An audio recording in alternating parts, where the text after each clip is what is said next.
Hello everyone, welcome to my channel and to this video. I'm Kelly. For those of you who've been seeing my live streams for a while, you know that I'm working on the Christmas Tree Star Quilt. I'd kind of like to get the quilt top finished up and put it out of the way. Perhaps after Christmas, when the fabric's probably on sale, then I can find this backing and figure it out. Anyway, so far I have some strips sewn together in pairs, ready to get another border ready to go. And I have a few strips cut that I can make pairs out of.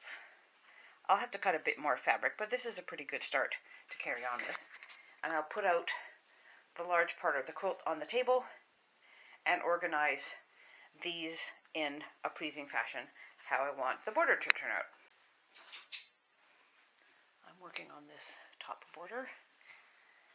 I have the strips laid out how I wanted them so that they look nice, and I'm in the process of sewing them together. I have one of the borders done with the stars on the corners.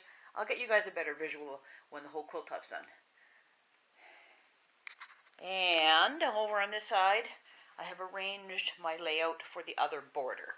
So it'll get done the same with the strip on the inside and a star on each end. And then I will sew it all together and the top will be finished. And there we go. The quilt top's all done. I cannot hang it up like usual because it's bucketing rain outside. So I sort of draped it over my couch and the table the best as I could. Eventually I will get backing fabric, maybe during after Christmas sales or just before Christmas or something, and probably will bind with some kind of solid, like maybe red. So for now it's going to get hung back in the closet where it was before and wait. Thanks for sticking with me for this one, everyone. It took a while, but now it's done.